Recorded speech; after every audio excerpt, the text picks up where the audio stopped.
이에 정부는 감염 확산을 신속하게 차단하기 위해 수도권에 대한 사회적 거리 두기를 보다 강화하기로 결정하였습니다. 인천을 추가하기로 하였습니다. 수도권 소재 교회에 대해서는 비대면 예배만 허용하고 그 외의 모임과 활동은 금지됩니다. 샬롬, 사랑하는 필업 청년부 여러분, 필업TV 첫 번째 시간입니다. 오늘은 우리가 함께 모이지 못하고 이렇게 온라인으로 말씀을 함께 나누게 되었습니다. 이 시간 가운데도 하나님의 은혜가 우리 가운데, 저와 여러분 가운데 충만하기를 축복하고 소망합니다. 코로나 바이러스가 다시 팬데믹의 시대, 대유행의 시대로 접어들었습니다. 일일 확진자가 이제는 200명을 넘어서 300명을 넘어서는 수준까지 도달을 했습니다. 사회적 거리두기 2단계도 서울, 경기, 그리고 우리가 살고 있는 인천을 넘어서 전국적으로 확대가 되었습니다. 교회의 모든 모임은 금지가 되었고 예배도 이렇게 온라인으로 드려야 합니다. 이러한 상황 속에서 우리 그리스도인들은 어떠한 태도를 가져야 할까요? 어떤 사람들은 이런 것에 대해서 교회에 대한 탄압이고 시련이다, 어떻게 예배를 드리지 못하게 하느냐 라고 이야기하는 사람들도 있습니다. 어떤 사람들은 무슨 소리냐, 교회도 방역에 동참해야 한다, 지금은 우리도 정부 시책을 따라야 한다라고 이야기하기도 합니다. 같은 교회 안에서도 서로 다른 생각과 주장들이 존재합니다. 그래서 우리 그리스도인들은 이 사태에 대해서, 이 상황에 대해서 성경 말씀으로 이 시대를 해석할 수 있어야 합니다. 먼저 교회가 추구해야 할 첫 번째가 무엇일까요? 사도행전 6장 3절 4절에서 사도들은 이렇게 이야기합니다. 형제들아, 너희 가운데서 성령과 지혜가 충만하여 칭찬받는 사람 7을 택하라. 우리가 이 일을 그들에게 맡기고 우리는 오로지 기도하는 일과 말씀 사역에 힘쓰리라. 사도들은 교회가 해야 할 첫 번째 사역이 구제가 아니라, 사회를 돕는 것이 첫 번째가 아니라 기도하는 일과 말씀을 연구하는 일이 첫 번째라고 이야기를 합니다. 사도들의 이 말씀에 따르면 우리는 기도하는 것과 말씀을 연구하는 일, 즉 예배를 멈출 수가 없습니다. 예, 맞습니다. 우리는 예배를 멈추어서는 안 됩니다. 우리의 예배를 멈출 수 없습니다. 하지만 우리의 멈출 수 없는 이 예배가 교회라는 장소, 교회라는 공간에서만 드릴 수 있는 것은 아닙니다. 사마리아 여인이 우리 예수님께 물었습니다. 우리 조상들은 이 산에서 예배하였는데 당신들의 말은 예배할 곳이 예루살렘에 있다 하더이다.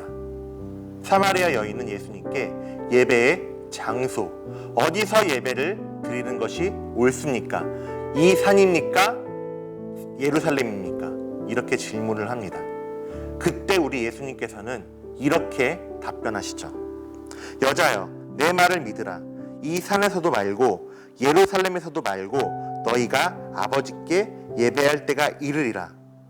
장소에 대한 이야기를 하시지 않습니다. 그러면서 이어서 그 유명한 말씀으로 답변을 하십니다.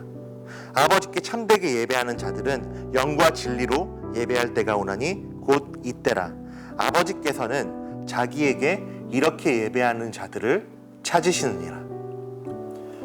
교회에서의 대면 예배를 금지한다는 행정명령에 대해서 교회 탄압이다, 예배 탄압이다라고 주장하기도 합니다.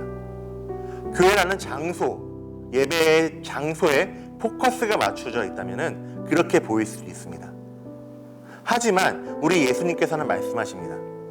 예배의 장소가 중요한 것이 아니라 예배의 방법이 중요하다. 영과 진리로 예배를 드리는 것이 중요하지 교회 건물이 중요한 것이 아니다. 교회 건물에 모이지 못할지라도 우리의 예배를 멈출 수 없는 것이다 라고 우리 예수님께서는 말씀하시고 있습니다. 사랑하는 청년 여러분, 여러분은 영과 진리로 예배드리고 있습니까? 사도행전의 사도들의 이야기를 토대로 또 한 가지의 이야기를 나누어 보기를 소망합니다. 사도들은 교회에서의 첫 번째 할 일, 기도하는 일과 말씀 사역에 힘쓰겠다라고 이야기를 합니다. 그렇다면 그동안 교회에서 했던 그 구제의 사역들, 과부들을 돕고 어려운 이들을 돕는 사역은 이제 더 이상 하지 않겠다라고 주장하는 걸까요? 사회와 단절된 채로 우리는 숨어서 기도하고 말씀만 보겠다, 이런 이야기가 아니었습니다. 사도들은 교회의 첫 번째 할 일, 기도와 말씀 사역에 힘쓰음과 동시에 그동안에 했던 구제의 사역들, 과부를 돕고 어려운 이들을 돕고 함께 모여 물건을 통용하며 서로 모여 교제하는 일들을 계속 이어나가겠다라고 이야기를 하고 있는 겁니다. 자기들만 모여서 기도하고 말씀만 보는 것이 아니라 사회에 선한 영향력을 끼치겠다라고 이야기하고 있는 겁니다. 사도 바울이 로마 교회에 쓴 편지의 내용을 한번 같이 보겠습니다. 너희를 박해하는 자를 축복하라. 축복하고 저주하지 말라. 즐거워하는 자들과 함께 즐거워하고 우는 자들과 함께 울라. 사람들은 교회가 잘못되었다고 이야기합니다. 교회를 향해 손가락질하고 교회를 조롱합니다. 물론 속상합니다. 저도 그렇고 여러분도 그렇고 모든 그리스도인이 다 속상할 것입니다. 하지만 그렇다고 해서 우리가 그들과 맞서 싸워야 하는 것이 아닙니다. 사도 바울의 권면처럼 우리는 사람들과 사회와 동떨어져 살아가는 것이 아니라 그들과 함께하며 즐거워하는 자들과 함께 즐거워하고 우는 자들과 함께 울어야 하는 것, 그리스도의 사랑으로 사람들과 함께할 수 있어야 하는 것입니다. 우리가 그리스도의 사랑으로 그들을 축복하고 그들이 즐거워할 때 함께 즐거워하고 그들이 울 때 함께 울어야 합니다. 이것이 교회의 역할이 되어야 합니다.